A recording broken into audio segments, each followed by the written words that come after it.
My name's Dave DeBow, founder of MoneyPartnerFormula.com, and this show is built for everyday real estate investors who are actively doing deals and looking to scale using other people's money. So if you're an active real estate investor and you want to get featured on this show to talk about your own real estate and capital raising experiences, then just go to daveinterviewsyou.com. Now let's get rolling with this episode, and remember to subscribe for daily interview content. Hey gang, welcome back. Today we've got another special guest zooming in from Texas. Very successful entrepreneur turned real estate investor.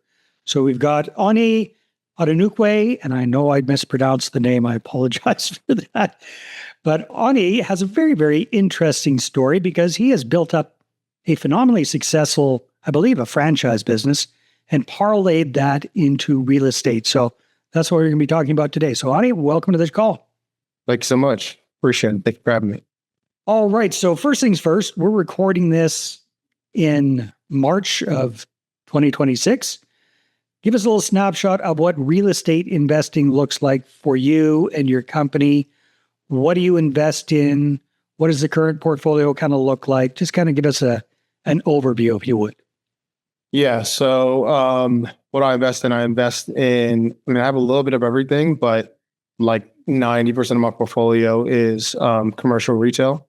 Strips. Okay. Yeah.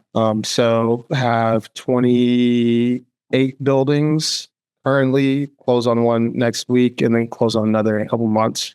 So I have 2 under contract currently. So when you say building, is that like complete strips that you're? Yeah. That's very impressive. How long have you been doing that for, Onyi? 2020. Okay. So relatively speaking, not that long. So you picked up speed very, very quickly. What made you decide on that particular asset class, retail strips versus multifamily, light industrial, et cetera, et cetera? Because it's a vertical of what I already do. So I am a tenant of commercial retail strips. So it's you understand that model very, very well. Yes. Right. Well, that kind of ties into your other business, your primary business that you've built up over time. Tell us a little bit about that. Yeah. So I own a franchise called Glow Tanning. We have over 100 locations open and another 250 in development currently. It's the second largest tanning salon franchise in the world, based here out of Dallas. And, we are in 30 states. So the building I close on next week is in Columbus, Ohio. And then I closed on one a couple of weeks ago in Athens, Georgia. And then have one in Joplin, Missouri that's under contract that closes in like 3 months. So essentially it's, franchisee in an area. Yeah. We can't either find real estate or find a really good deal on real estate. I'll only buy value add property. So buy the property, fix it up, and add a franchisee into that space. You're double dipping. Yeah, absolutely. That's wonderful, man. That's smart. So is it more based on your franchisees, like you said? So you get a new franchisee in an area, they can't find a good spot, so you go find a strip mall and buy it for them, kind of thing. Yeah, essentially buy them for yourself. But yeah, for sure. But I've put properties under contract before that I thought were amazing areas, and the franchisee liked the area but didn't like what the rent was going to be or whatever, and I've canceled the contract and just walked away because at the end of the day, we're not just partners in the business; we're also partners. As me as a landlord, them as a tenant. Yeah. Make sure it's what they want, because when I charge rent, I charge above market rent. Not very much above market, but it has to make sense in terms of I don't really care about the cash flow, but it has to make sense for the bank, because the bank's going to want, a DSCR of, 1.2 or 1.25. So what do I have into that building? If I'm buying the building for, $3 million and the rent for Glow's taking, say, 3,500 square feet out of a 12,000 square foot space, and I'm buying value add. So obviously, the other spaces are probably paying below market. The retail strip probably does not look good. It's in a good area, but doesn't look good. Yeah. So I need to make sure that Glow's rent is, let's say, $30 a foot. The current tenants might be paying $12 a foot, and the market might be $24 a foot, right? So they're going to pay a little bit above market, but a couple of things is one is, that the center is going to be immaculately kept. That's going to be remodeled and look amazing. So I'm going to put a lot of money into it. So if the franchisee is not okay with that, then I just don't do the deal. And most of them are okay with that because they understand that I'm doing what's in their best interest. And I've done the math before. Sometimes it takes like a 20-year payback to get my cash that I have into it, back out, because you have the down payments 20%. Yeah. Plus whatever the renovations are. Sometimes those renovations are, 500,000 to $1 million in renovations. So, by the time I'm able to, from cash flow, make my money back, it might even be 20 years. Right. But that's not, I look at it differently, where I'm looking at it from like a depreciation standpoint. So the cash that I have into it is probably what I would be paying in taxes anyway, if I do accelerated depreciation and cost sec study. And then in addition to that, so it's really, that's kind of how I look at it. So it's the appreciation of the asset, the depreciation, and then also the debt pay down. Very, very smart, Onyi. So, everybody thought McDonald's was pretty smart because they talk about being in the real estate business, but you're not just buying one location for one franchisee, you're buying the whole strip to put them in. How did you clue into that? When did that kind of epiphany come to you, or how did that all come about? Yeah. So, my brother's a commercial broker, and so he has a brokerage, and he just kind of, him and my dad, hey, you need to start buying these, and I just wasn't really paying too much attention. Which the time that I bought them was actually the best time to buy them, because if I bought them previously, I would have been using money that I was used to scale to buy real estate. Mm.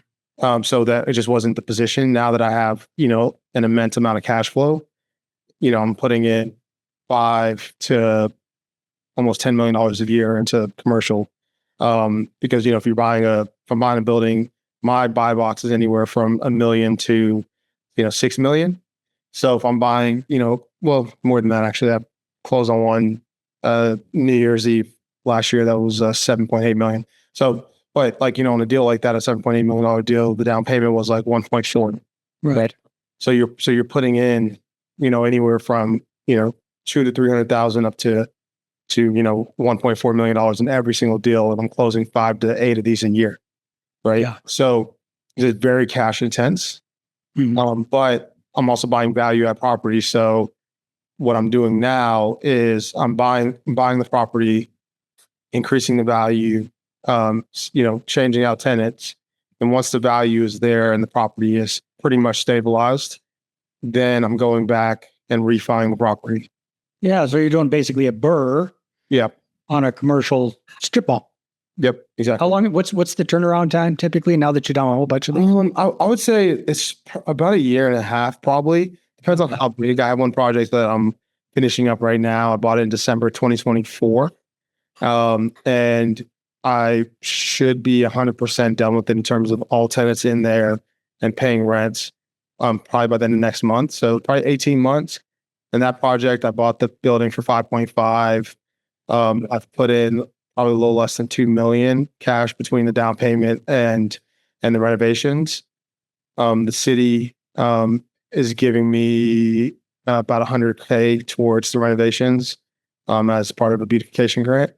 And so the building, I believe, based on market caps and current rents, is now worth 11.8 million. Mm-hmm. So the bank's going to be willing to give 75% of that. I don't ever take anything more than what I have into it. So I'll basically just take 100% of the cash I have into it. So refi out, Yeah. 2 million. Yeah. You're muted, Donnie. Refi out $2 million, and then basically move on to the next project. I'm not waiting for that money to move on to other projects because I'm still constantly doing projects. But the beautiful thing about it is you get the depreciation. So on that building, I got about $1 million of depreciation, accelerated depreciation year one. Then when I refi out that $2 million, and then I write off all those expenses that, I spend, the landscaping, the stucco, all the different things. Yeah. And then when I refi out the 2 million, that's tax-free income. Beautiful. So it's really my I always tell people I don't do real estate for the cash flow. I do real estate for the depreciation. Well, depreciation, I would imagine the value add too. I mean, you're Yep. stacking up there. Your volumes kicked down a few notches there, honey. Did you touch something on your?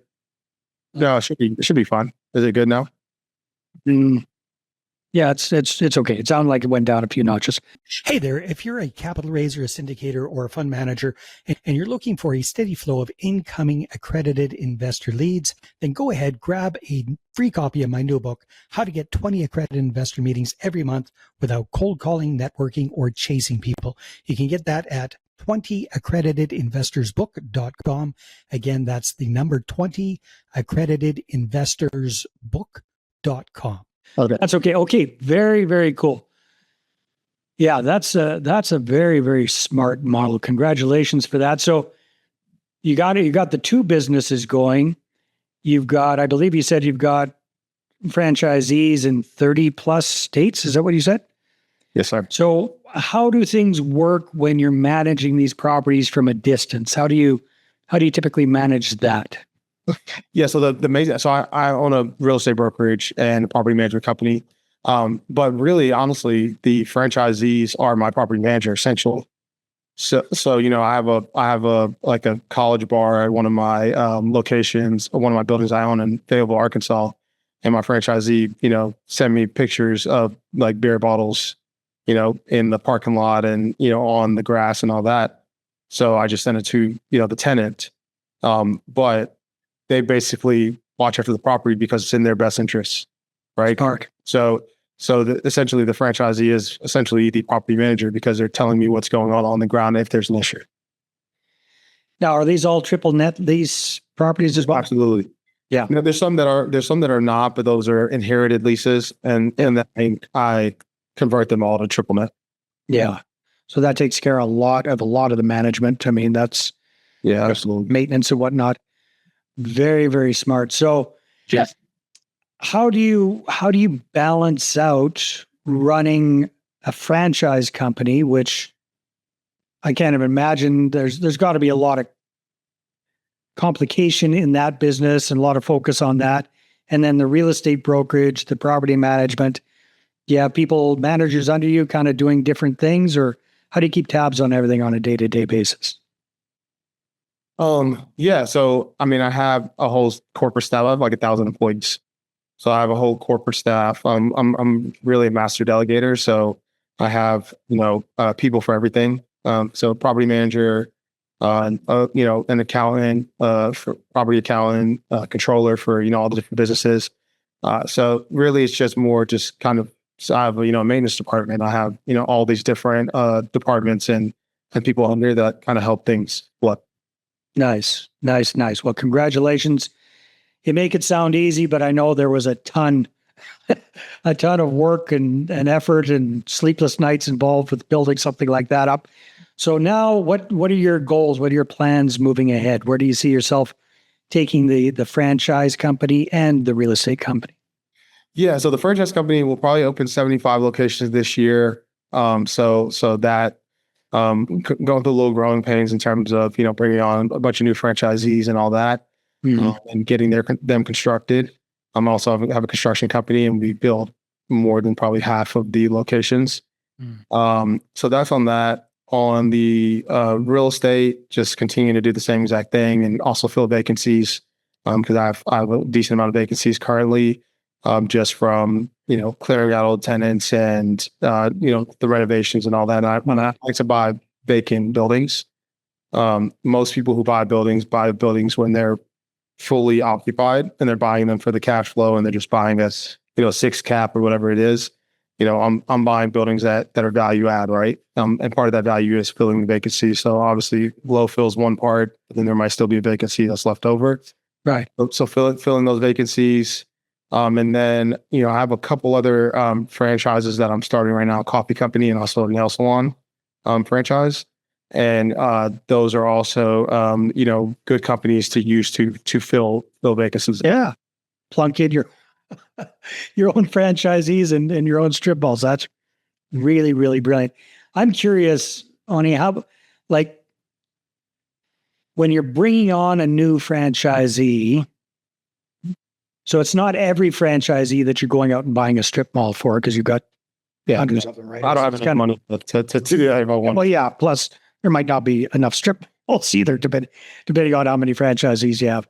So under what circumstances, like when do all the stars line up perfectly for you between having the franchisee and then going and buying a strip mall?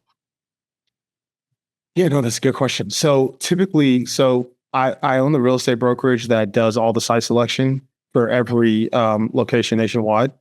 So essentially, when they go in, the realtors that handle the site selection, they go in, they make a list for the franchisee of all the available leasing locations. And then they also make a separate list of all the available locations for sale. So then we kind of analyze, and sometimes they'll come to me and say, hey, like we're looking for a location right now in Oxford, Ohio. And they're like, hey, there's really nothing on the market. We might have to buy a location wall. Right. So that's kind of, how it kind of goes about. And then sometimes I'm just going in front of the franchisee. So I already know that we are going to open a location here in, say, Longview, Texas, right? And so then I go in and I will purchase that building. So like the building in Joplin, I'm buying a building that's fully occupied. I know that there's 2 or 3 franchisees that want that market. Mm-hmm. So I buy it, sit on it, wait to all the leases are not, their gross leases, not triple net. Right. As their leases come up, I basically force their rent up, force them on triple net, and wait for somebody to basically balk and say, I'm gone.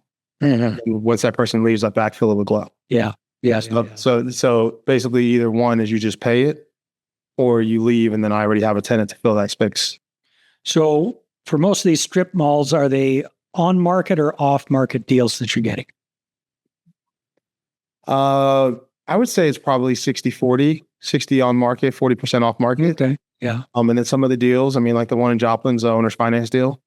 So it's an on market deal, but it's overpriced. So essentially getting it for cheaper than what they have it listed for, but in between what we offered versus what they have it listed for. And giving them 20%, which is what we'd give the bank, but having them hold it because they understand when you're doing an owner's finance deal, either one, you can't sell it, or 2 is I'm giving you more than it's worth, right? Right. But for me, if you're going to owner's finance it, it's worth me giving you more than it's worth because I know, so that building I'm buying for $3 million, they have it listed for 3.6. I offer 2.5. So giving them more than what it's worth, and they know I'm giving them more than what it's worth. Well, how much is it worth? Sorry. It's probably worth 2.5, maybe a bit, maybe a little bit more than that. Mm-hmm. So I'm giving them more than what it's worth, but I know that I've already done the numbers that once I convert these people to triple net leases at a very modest rent, that it's now going to be worth 4.8. Right. Right. So they're financing a property that you're going to massively improve and increase the value of. So their money is, instead of being 80 or 90% loan to value, now it's going to be 50% loan to value after you're done. Yeah. And then once I create that value, I now go to the, it's a 5-year note, balloon payment. So, let's say it takes me 2 years before I, create that value. In 2 years, I can now go to the bank and say, hey, this building is now worth 4.8. And they come to me and say, okay, we're going to give you 3.2, right? Mm-hmm. But I only owe, 2.3 on it or whatever it is. Right. I get $600,000 down payment back. Plus I get the $200K in capital renovations that I put into it. So now I'm into it for $0. Mm-hmm. Thanks going off of the appraised value. The new value. Appraised value. Yeah. So doing deals like that, sometimes it just makes sense. But the reason why, you're dealing with an individual rather than dealing with the bank is the bank will say the rents that they currently have, and I have no way to up the rents because it's fully occupied. Right. So if it's not fully occupied, I can say, hey, Glow's going in the space and Glow's going to pay $50 a square foot when the average person is paying $16 a square foot, but it makes the numbers work. Right. Right. But because there is no empty space, I have no way of maximizing. The bank's going to want, hey, they're collecting $18,000 a month in rents. Your payment is $18,000 a month. We want to see that you're, collecting at least, $21,000 a month for us to do it. There's no way to do that. unless the only other way to do that is to do a larger down payment. That's when you go into properties where you're paying, you're getting 40% down and finance 60% because the numbers don't make sense. And if I can't make a deal make sense at 20% down, I don't do it. Yeah. Off topic, kind of, but interesting. So your franchise is the tanning business. That's got a lot of bad press over the last number of years. Me being a very pasty-faced person, I'm kind of familiar with that. So do you guys focus more on the tanning beds, the spray tans, both? What do you? Yeah. So tanning got really bad press from 2009 till about COVID. And then all of the press recently has been actually been very positive. There's been studies that came out that said that tanning is actually good for you. It doesn't say tanning, but it says UV. It's a lot of people who died during COVID died because of vitamin D deficiency. And the way to increase your vitamin D is to go out in the sun, right? Right. So people were basically like sun phobic or UV phobic, and that actually hurts you more than it helps you. So that's one. But two is we're a sun spa. 40% of our services that are used are spa services. Okay. So a lot of people that come in are using red light therapy, infrared saunas, things like that. So, tanning's in our name, and I still, I say we're a sun spa, but even beyond that, because tanning is still the main draw. At the end of the day, because of all that bad press and everything else that happened, in the 2010s, so many salons closed, probably about 70%. Wow. So what that did was, in the industry didn't actually, and maybe it did go down a little bit in revenue, but not still $1 billion industry. So the ones that remained are now very profitable. And then it's also the barrier of entry is very high. Like, you have to upgrade electrical, you have to upgrade HVAC. That's extremely expensive. So that, along with the equipment cost being extremely expensive, it basically makes it to where it costs $1 million to open a store. Wow. Yeah. So now it essentially boxed a lot of people out. We've got the legacy tanning salons that have been around. Where are you from? Where do you live? I'm up in Canada. Oh, you're up in Canada. Okay. The legacy salons that have been around, in areas, those still remain. And back then it cost them $100K to open a store. But if you were going to just say, oh man, I saw this black guy that does tanning and he does really well, let me go open my own tanning salon. It's almost impossible. Good luck. Yeah, exactly. So that puts us in a really, really good position to basically come in, and get into a market that, because tanning is on the way up. Maybe it's not like this, but it's more like this, right? Slow and steady. So our stores, if you go look at our reviews, our bad reviews are for wait times. That's a nice plate to have. Yeah. That's just so busy that. Yeah. Awesome. Well, hey, time flies when you're having fun. So I'm sure there's going to be some people interested in finding out more about you or what you're up to. What's the best way for them to do that, for them to connect with you? Yeah, probably on any social media platform, sweatpant_millionaire, mainly on IG. So sweatpant_million.